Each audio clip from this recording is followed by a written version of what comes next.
Hello दोस्तों, आपको Gurukul education world में स्वागत है।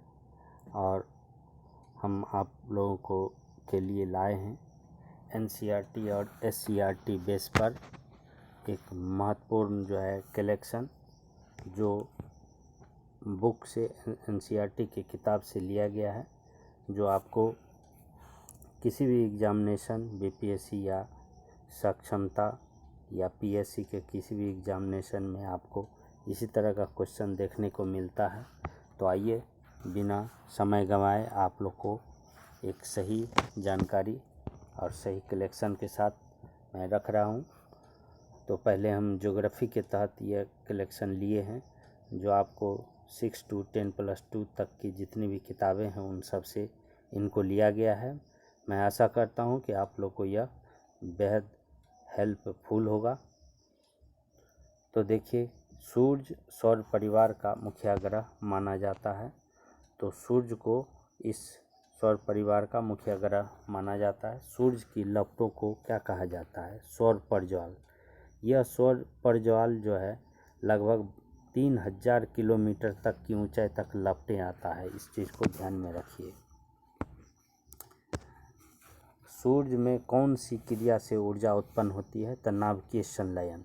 एक होता है नाभिकीय विखंडन, एक होता है नाभिकीय संलयन। तो सूर्य में नाभिकीय संलयन यानी हाइड्रोजन के कुछ परमाणु जो है मिलकर एक नया और बड़ा परमाणु यानी कि हीलियम में बदलता है, और इस तरह से यह चेन जो है नाभिकीय संलयन पर आधारित होता है। यानी कि दो छोटे परमाणु मिलकर एक बड़ा परमाणु बनता है, उसको नाभिकीय संलयन कहा जाता है। सूर्य में मुख्यतः कौन सी गैस होती है? तो हाइड्रोजन गैस होती है। कुल कितने ग्रह माने जाते हैं सौर परिवार में? तो कुल 8 ग्रह माने जाते हैं। पहले 9 ग्रह माना जाता था। इस तरह से 9वां ग्रह कौन सा था? यम को 9वां ग्रह कहा जाता है, परंतु अब इसे ग्रह की श्रेणी से बाहर कर दिया गया है।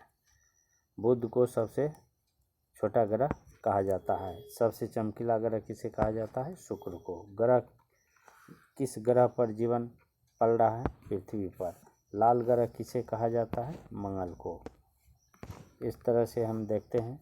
सबसे बड़ा ग्रह बृहस्पति को कहा जाता है। छल्ले किस ग्रह में पाया जाता है? तो शनि ग्रह में। मंगल और बृहस्पति के बीच में कौन सा ग्रह है? तो क्षुद्र ग्रह है। क्षुद्र ग्रह है जो एक बड़ा सा ग्रह था जो टूटकर बिखर गया किसी टक्कर से, और वह जो है सूर्य का चक्कर लगा रहा है, जिसे क्षुद्र ग्रह कहा जाता है। यह मंगल और बृहस्पति के बीच में है। ये बराबर पूछता है। तारा और सूर्य में क्या अंतर है? कोई अंतर नहीं है, सूर्य भी एक तारा ही है। पृथ्वी पर कितना प्रतिशत जल है? 71% जल है। पृथ्वी पर कितना प्रतिशत स्थल है? 29% स्थल है। पृथ्वी नीला क्यों है? पृथ्वी नीला जलीय भागों के कारण है। जलीय भागों के कारण पृथ्वी नीला है, और वायुमंडल के कारण भी, क्योंकि सूर्य का प्रकाश जो है वायुमंडल पर पड़ता है और समंदर के जल में पड़ता है, तो नीला रंग का परिकिरणन जो है अधिक होता है, जिसके कारण जो है सो पृथ्वी को नीला ग्रह भी कहा जाता है। चंद्रमा पृथ्वी का परिक्रमा कितने दिनों में पूरा करती है? तो 27 दिन 8 घंटे में। चंद्रमा से पृथ्वी तक प्रकाश को आने में कितना समय लगता है? 1.25 सेकेंड। 1.25 सेकेंड का समय लगता है। इस तरह बृहस्पति के कुल कितने उपग्रह हैं? तो 63। हाल फिलहाल में शनि सर्वाधिक ग्रहों वाला हो गया है, लेकिन एनसीईआरटी में अभी और बिहार टेक्स्ट बुक में यही चल रहा है, तो इसको इसी तरह याद रखिए। शनि के कुल कितने उपग्रह हैं? तो 62 है। किस ग्रह को कोई उपग्रह नहीं है? तो बुध और शुक्र को कोई उपग्रह नहीं है। प्रकाश की चाल कितनी है? 3 लाख किलोमीटर प्रति सेकेंड। और राशियों की कुल संख्या कितनी है? 12।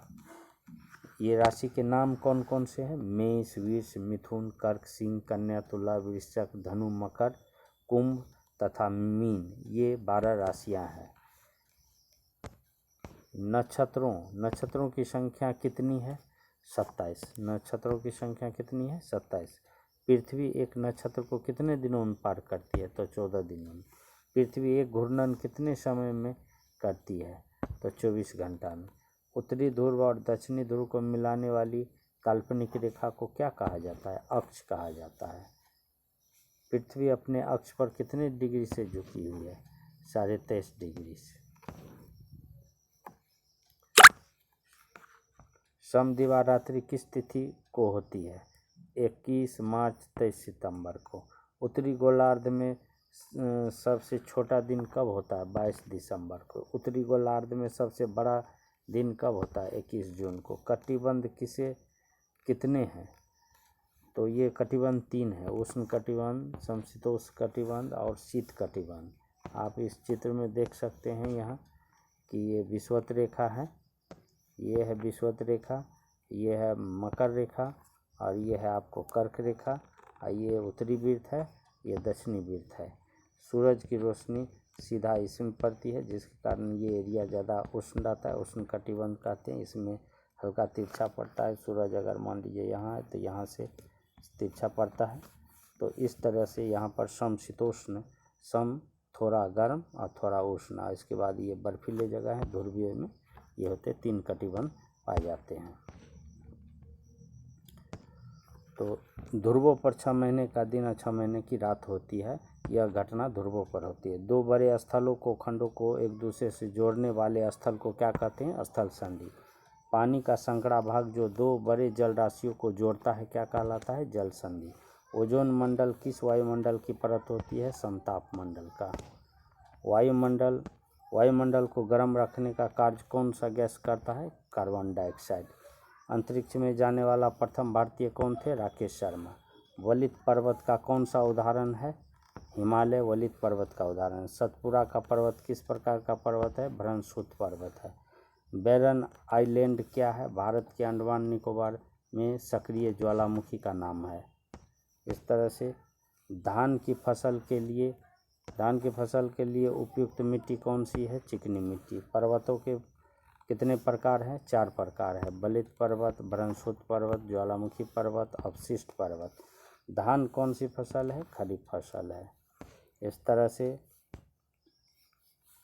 गेहूँ कौन सा फसल है? रबी फसल है। दलहन के जड़ में क्या होता है? राइजोबियम जीवाणु होते हैं। काली मिट्टी किस फसल के लिए अच्छा है? कपास के लिए। धन्यवाद दोस्तों, आप लोग इतना सुने, और यह इस चैनल का प्रथम वीडियो है। अगर कलेक्शन अच्छा लगा तो सब्सक्राइब और लाइक करें। धन्यवाद। जय हिंद, जय भारत।